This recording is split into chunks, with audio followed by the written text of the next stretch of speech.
Elena Rybakina walked into the WTA Finals semifinal under bright desert lights and with pressure weighing heavily on her shoulders, both figuratively and literally. Less than 24 hours earlier, she had spent her warm-up session dealing with discomfort in her serving shoulder, an issue she tried to hide, yet anyone watching her early shots could sense something was off. Despite the concern, she stepped onto the court determined to push through, knowing what was at stake: a chance to reach the WTA Finals championship match, the season-ending title that only the elite of the elite ever touch. Her opponent, Jessica Pegula, knew that feeling very well. Pegula wasn't just another top 10 player. She had been a finalist at this event the previous year.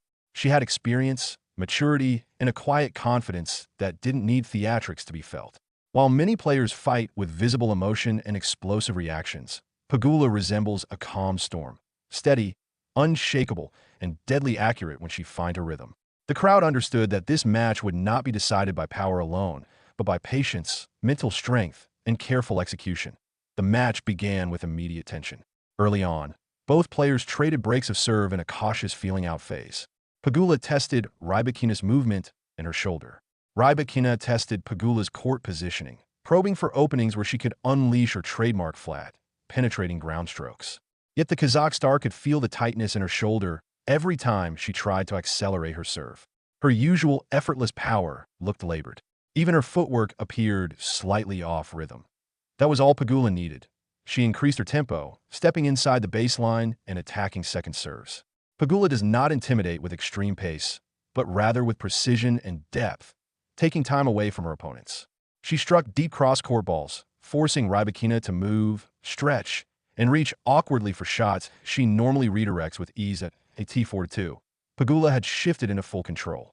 The American applied pressure with intelligent point construction, working the rally, opening the court, and waiting for Rybakina to mistime her shots. And Rybakina obliged, sending her 25th unforced error in a net to hand Pegula the first set 6. For that, Rybakina walked to her bench with her head down, her mind racing. She had not come this far to fold. She had battled through the entire tournament without a single loss. She had beaten the world's best: Iga Swiatek, Amanda Anisimova, and other top contenders, relying on her laser-sharp serve and fearless power from the baseline. But now her biggest weapon was compromised.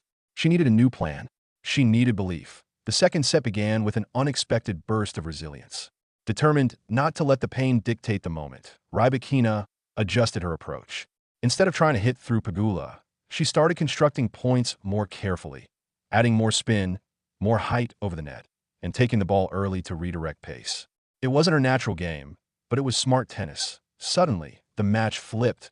Rybakina jumped out to a commanding 4-1 lead. Pegula's expression revealed surprise. She watched as the Kazakh star began stepping into her forehand with newfound confidence, sending winners down the line that kissed the chalk. The stadium atmosphere shifted. Fans sensed a comeback brewing. Pegula, however, was not ready to fold. She fought back point by point, refusing to let the set slip away. She clawed her way through long rallies, regained her timing, and eventually narrowed the gap to 4-5. The pressure on Rybakina's shoulders, both physically and mentally, was immense. Serving to stay in the set, Rybakina delivered one of the most crucial holds of the match. In the 10th game, she unleashed a fearless combination of serving precision and aggression. The rallies were intense, the intensity palpable. Pegula pushed, tested, and forced deuce after deuce. But at the end of the game, Rybakina fired an unreturnable serve down the tee, sealing the second set 6. The crowd erupted. Set 3 began with everything on the line: momentum, confidence, and a final spot in the championship. Both players knew what was coming. The decider would be a mental war. The first few games became a tug of war, with each player trying to seize control. Breaks were exchanged again, the tension building with every ball struck. Pegula relied on placement and discipline, while Rybakina relied on bravery and shot-making.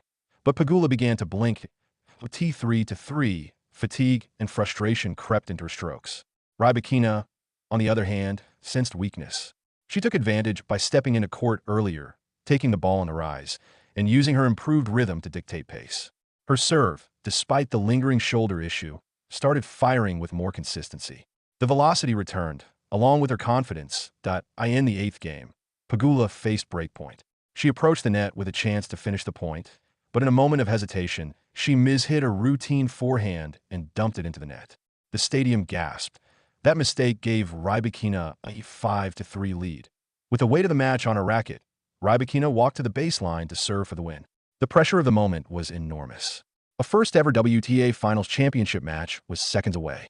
Pegula, fierce and persistent, refused to let the final game go easily. She returned aggressively, trying to force one last momentum swing. Rybakina didn't flinch. She tossed the ball into the air, released a fluid motion despite the pain in her shoulder, and sent a blistering serve that Pegula could barely get a racket on. Point after point, she stayed composed.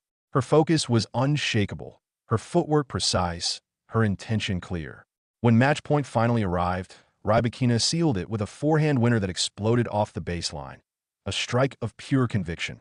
She let out a deep exhale as the stadium erupted. Final score: 4-6, 6-4, 6-3.